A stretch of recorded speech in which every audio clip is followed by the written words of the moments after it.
Bonjour, alors aujourd'hui on révise le CCF, les équations différentielles de premier ordre. Donc ensemble on va résoudre cet exercice et une fois que la vidéo est finie, vous essayez de le refaire et de voir si vous êtes capable de vous aider avec les fiches que je vous ai photocopiées. Donc c'est toujours classique, vous avez une équation différentielle avec second membre, c'est la solution que je dois résoudre au final. D'abord, j'enlève le 710 et je mets un 0, ça s'appelle une solution différentielle sans second membre. Ça, je sais le résoudre. Après, à la question 2, on me donnera souvent la fonction. Je vais vérifier qu'elle est solution, attention, de E, celle qui avait le second membre. Et après, avec ça, je peux en déduire toutes les solutions de E. C'est-à-dire que j'avais celle-là, mais je connais aussi toutes les autres. Et puis là, il y a un exercice d'application où on va me demander quelle est la fonction solution de E, mais qui vérifie phi de 0 égale 0. Allez, on y va assez rapidement pour que ça contienne.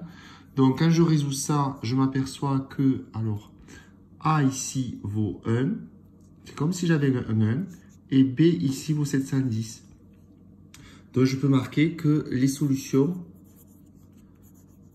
voilà, sont les fonctions f avec, donc, alors, c'est une variable en fonction de t, donc je marque f de t, c'est égal à k exponentielle de moins 710 sur 1t. Alors, moins 710 sur 1t, c'est égal à moins 710t. Voilà. Après, je vais vérifier si cette fonction h de t égale 1 est solution de E. Donc, je vois que j'ai ici la fonction, mais ici, je dois connaître sa dérivée. Donc là, c'est super facile parce que la dérivée de 1, c'est 0. Donc, je vais injecter h ici et h' ici. Si je trouve à la fin 710, ça veut dire qu'elle est solution. Donc, on y va. On a h' de t. Donc j'écris le début, le membre de gauche. Et je regarde ce que ça fait. Alors ici, ça fait 0, c'est écrit ici.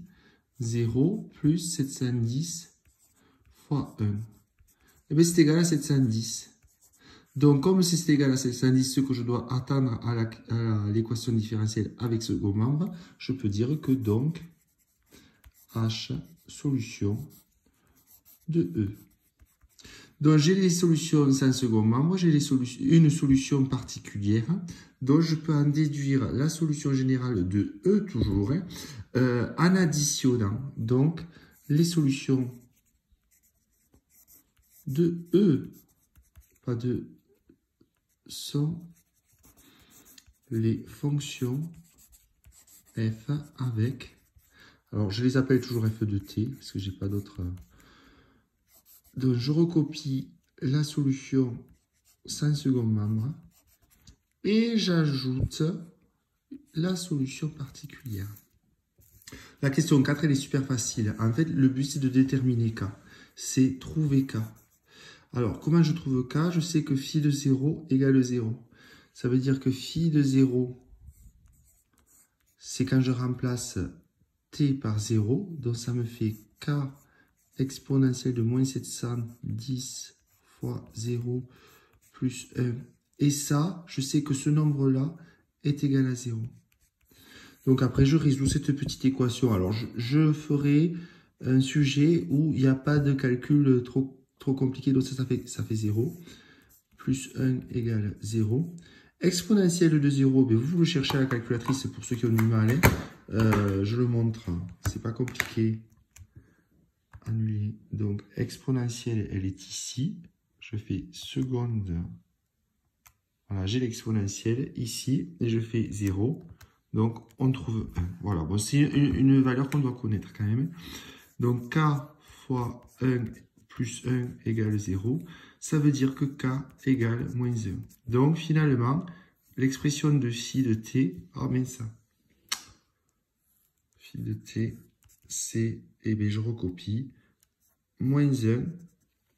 Enfin, le moins 1, c'est parce que k vaut moins 1, donc je le reprends d'ici. K égale moins 1.